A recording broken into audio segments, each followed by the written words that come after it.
Ruins of Berlin. The air smelled of dust, burnt wood, and something sour, something rotten. It clung to the nostrils like a ghostly reminder of what had been lost. May of 1945, Berlin was nothing more than a carcass of a city, its bones cracked, its flesh scorched, its soul stolen. I had seen war before. North Africa, Normandy, the Ardennes. But nothing, absolutely nothing, had prepared me for the ruins of Berlin. I stepped off the truck, camera slung over my shoulder, and my boots sank into the dirt-covered rubble.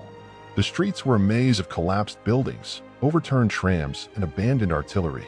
A tram station stood nearby, its sign hanging in an unnatural angle, the glass of its windows shattered into fine, glistening dust. It felt as if the city had exhaled its final breath and then held still, frozen in its own agony. My assignment was simple: document the end. Capture what was left of Hitler's dream, a dream that had turned into a nightmare for millions. The city belonged to the Soviets now. Their red banners draped over what was left of government buildings. Their soldiers patrolled the streets with machine guns slung over their backs. The Americans, like me, were visitors in this graveyard, allowed to walk through it but never to claim ownership. I adjusted my camera, took a deep breath, and pressed the shutter. A child appeared from the shadows of a collapsed doorway. No more than 6, maybe 7. His face was smudged with dirt, his clothes hanging off his thin frame like rags on a scarecrow. He stared at me, unblinking. His eyes, sunken and dark, held a kind of knowledge that no child should ever possess. Hunger, fear, survival. I lifted my camera, but something stopped me. Maybe it was the way his fingers twitched slightly, as if he wasn't sure whether to run or to beg. Behind him, deeper in the building, a movement. More children. A small pack, their limbs frail, their hair unwashed. Orphans of war. I lowered the camera. The boy turned his head slightly, listening. The sound of boots echoed down the street. Soviet soldiers. 3 of them rounded the corner, laughing, their uniforms loose around their bodies from weeks of battlefield hunger. One of them carried a bottle of something dark, swigging it between words I didn't understand. They saw me, then the boy. Their laughter slowed, then stopped. One of them, the tallest, said something to the others. They nodded, then approached. I took a step forward, my hand instinctively resting on the strap of my camera bag. The boy didn't move, his eyes locked on the soldiers. The tallest one kneeled down in front of him and reached into his coat. For a second, my stomach clenched. I thought of the stories I had heard, about revenge, about what men become when given absolute power over the defeated. But then he pulled out a piece of bread, torn and uneven, and held it out. The boy hesitated, then snatched it from the soldier's hand. The other children crept forward like shadows, their eyes wide with hunger. The soldier reached into his coat again and tossed another piece toward them. They devoured it like animals, barely chewing. The tallest soldier stood, took another swig from his bottle, and said something I didn't understand. Then, with a nod to me, they walked on, their laughter returning as they disappeared down the street. I lifted my camera and took the shot. The war was over. But the hunger, the ghosts, the ruins, those would remain. The boy chewed quickly, his cheeks hollow as he worked the dry bread between his teeth. His fingers clutched the crust so tightly his knuckles turned white. The other children huddled together, their eyes darting between the street and the collapsed building behind him, as if they expected the bread to be taken away at any moment. I had seen hunger before in France and Belgium. But here in Berlin, it was different. This wasn't just hunger, it was something deeper. An emptiness, a quiet surrender to a world that had stopped making sense. I reached into my bag and pulled out a chocolate bar, one of the rations we were given. I hesitated only for a second before breaking it in half and holding it out. The boy looked at me, his expression unreadable. Slowly he reached forward, his small fingers brushing against mine as he took it. The touch was brief, but it sent a shiver through me. His hands were ice cold. A gust of wind kicked up dust and ashes from the ruins, making my eyes water. I blinked and took a step back, looking through my lens again.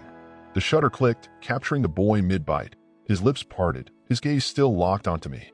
There was something unnerving about the way he looked at me, not with gratitude, not even with curiosity, but with something deeper. Something that made me feel like I was the one being studied. I turned and walked further down the street, my boots crunching over broken glass and spent shell casings. Somewhere in the distance, a dog barked, its lonely voice echoing between the ruined buildings. At the next intersection, a pile of rubble blocked most of the road.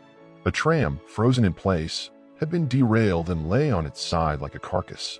Its windows had been blown out, its roof caved in from an artillery strike. Inside, a faded advertisement for some pre-war cigarette brand still clung to the wall, half-burned but recognizable. A woman with perfectly styled hair smiled at nothing, frozen in time, untouched by the destruction around her. Then, a movement. From the corner of my eye, I saw a figure slipping between two collapsed buildings. Quick, almost ghost-like. I turned, gripping my camera. Someone was watching me. I stepped forward, my heartbeat quickening. The streets were supposed to be empty, aside from the Soviet patrols and the occasional scavenger. I had been warned not to wander too far alone. This was still a dangerous city, even without bombs falling from the sky. Another shadow moved just beyond the tram. Then another.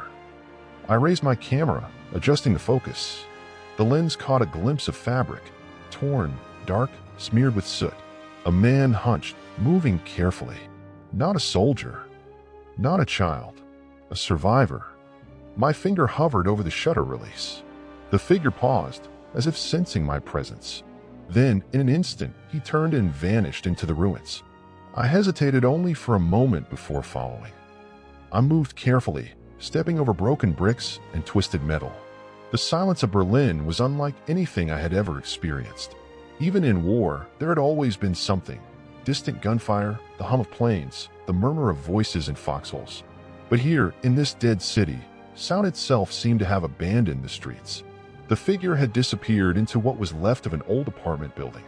The top floors had collapsed inward, leaving only the skeletal remains of walls and doorframes. I hesitated at the entrance, my breath slow and measured. I wasn't sure why I was following him, curiosity maybe, or something else. A feeling that I was supposed to see this. Inside, the air was thick with dust. Furniture lay shattered, paintings hung crookedly on cracked walls. A piano stood in one corner, its keys exposed to the elements, a few of them missing like broken teeth. Whoever had lived here had left in a hurry, or they had never left at all. Then, movement again. Upstairs. I stepped over a broken chair, the floor creaking beneath my boots. The staircase had partially collapsed, forcing me to climb over splintered wood and fallen plaster. My camera dangled from my neck, the lens cap off ready. At the top of the stairs, I saw him. A man, thin and ragged, stood in the doorway of what had once been a bedroom. His clothes were in tatters, his face gaunt. He held something in his hands, clutching it to his chest, as if it were the only thing keeping him alive. His eyes met mine. For a long moment, neither of us moved. His lips parted slightly, but no words came out. I raised my camera, instinct taking over. The shutter clicked, and then suddenly he lurched forward. Not at me, past me. His bare feet barely made a sound on the wooden floor as he bolted down the hallway. I turned, nearly stumbling as I rushed to follow. By the time I reached the lower floor, he was gone. I stepped outside, scanning the ruins, but there was no sign of him. Only the dead city, stretching out in every direction, silent and unmoving. I exhaled slowly and looked down at my camera. The last shot I had taken, the only proof that he had been real, was already beginning to feel like a dream. But then I noticed something. On the floor, where he had been standing, lay an old photograph. I bent down and picked it up. It was worn, the edges curled, the image faded. A family, a woman, a child, and a man in a German uniform. The same man I had just seen. I swallowed hard, my fingers tightening around the photograph. I had come to Berlin to document the end of a war. But the war was not over. Not for the living, not for the ghosts. And maybe, just maybe, not for me either. I turned the photograph over in my hands. My breath caught somewhere between my ribs. The back was blank, no name, no date, no message. Just the faded image of a man who should have been dead, clutching a piece of his past like it was the only thing keeping him from dissolving into the ruins. A gust of wind stirred the dust around my boots, making the air thick with the scent of old stone and decay. I should have left. I should have turned around, walked back to the Soviet checkpoint, and handed in my rolls of film like every other American photographer assigned to document the fall of Berlin. But I didn't. Instead, I slid the photograph into my pocket and moved deeper into the ruins. The streets were a maze, shifting in the failing light as the sun dipped lower behind the jagged skyline. I passed what had once been a cafe, its wooden chairs crushed beneath a collapsed awning. A sign, its paint peeling, still bore the name of a German family who had likely never lived to see the end of the war. Then I heard it, a voice, low, almost a whisper, coming from somewhere ahead. I couldn't make out the words, but the tone, it wasn't fear, it wasn't anger. It was something else, something softer. I moved cautiously, my camera ready. Through the crumbling arch of a doorway, I saw them. A small group of survivors huddled together inside what remained of a church. The pews were broken, the stained glass shattered, but a single candle burned near the altar. The man from the photograph was there, sitting among them. I stayed in the shadows, watching. He was speaking to them in German, his voice steady, his hands gesturing slightly as he talked. The others, an old woman, a young mother holding a silent baby, a teenage boy with a bandage wrapped around his head, listened intently. This was more than just survival. This was something else, a kind of resistance, a kind of faith. I stepped forward, and the floor creaked beneath my weight. Every head in the room turned toward me. For a moment, no one moved. Then the man stood, his eyes locking onto mine. I reached into my pocket and pulled out the photograph, holding it up so he could see. His face didn't change. He just stared at it, his expression unreadable. Then, slowly, he walked toward me. He stopped a few feet away, looking from the photograph to my face, as if trying to decide something. The others behind him were motionless, their breathing barely audible in the heavy silence. Finally, he spoke, in perfect, unbroken English. "You shouldn't be here." A chill ran through me. I swallowed, my grip tightening on the camera. "Neither should you," I said. A flicker of something, recognition, regret, crossed his face. Then the candle behind him flickered, and the world around me went dark. The darkness was sudden, complete, like someone had thrown a heavy curtain over the city. My breath caught in my throat. The only sound was the distant creaking of broken beams shifting in the ruins. For a split second, I thought I had gone blind. Then the candle flickered back to life. The church was empty. The pews, the people, the man, they were all gone. I stood frozen, my pulse hammering in my ears. The air felt heavier, thick with something I couldn't name. My fingers instinctively found the camera hanging from my neck, my knuckles white around it. Had I imagined them? The survivors, the man, the photograph in my pocket? No, the photograph. I yanked it out, my hands unsteady. It was still there, its edges rough between my fingers. But something was different. The image had changed. The man was still there, still in uniform. But the woman and child beside him, they were gone. I stared, my mouth dry, my heartbeat an unsteady drum. What the hell was happening? The wind outside howled, rattling the broken window frames. I turned sharply, my breath coming in shallow gulps. I needed to leave. I stepped out of the church, my boots crunching over debris. The sky above Berlin had darkened, the last slivers of daylight swallowed by the thick clouds rolling in from the east. The streets looked different now, twisted in ways I couldn't quite explain. The tram I had passed earlier was gone. The buildings seemed taller, their broken windows staring down at me like hollow eyes. And then I saw him, the man from the photograph, standing at the far end of the street, his face obscured by shadow. Watching me, I took a step back. He didn't move. My fingers found the shutter release, muscle memory taking over. The camera clicked, and he vanished, gone like smoke in the wind. I lowered the camera slowly, my breathing unsteady. My brain fought to make sense of it, to grasp onto something rational. I was exhausted, hungry. Maybe the ruins were playing tricks on me, twisting shadows into ghosts. Or maybe Berlin was more than just a graveyard of buildings. Maybe it was a graveyard of something else. I turned, quickening my pace. The Soviet checkpoint wasn't far. I needed to get back to develop the film to prove, what? That I had seen something that shouldn't exist? That war leaves behind more than just bodies.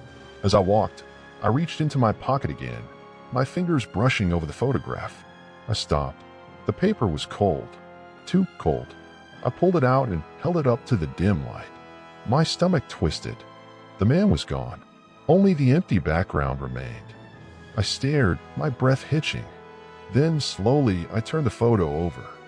This time, there was something on the back. A single line, written in faded ink. You took the shot. Now it's yours. A gust of wind ripped through the ruins, carrying with it the sound of distant laughter. Not the laughter of soldiers. Not the laughter of children. Something else. Something waiting. And in that moment, as the cold settled deep into my bones, I realized I had not come to Berlin alone. I stood there, frozen, the photograph clenched in my fingers. The ink looked old, smudged, like it had been written long before I ever set foot in this city. And yet, the words felt fresh, like a whisper still hanging in the air. The wind howled through the ruins, sending a chill down my spine. I had spent years capturing war through my lens, framing death and destruction with the cold detachment of an observer. But now, for the first time, I felt like the one being watched. The checkpoint. I had to get back. I started walking, forcing myself to keep a steady pace, but every shadow felt deeper, every alleyway a mouth waiting to swallow me whole. My boots crunched against the debris, the only real sound in the dead city. And then, click, the unmistakable sound of a camera shutter. But it wasn't mine. I spun around, my breath catching in my throat. The street behind me was empty. Only ruins, shattered glass, broken stone. Another click. Closer this time. I turned again, gripping my camera like a weapon, but there was no one. No movement.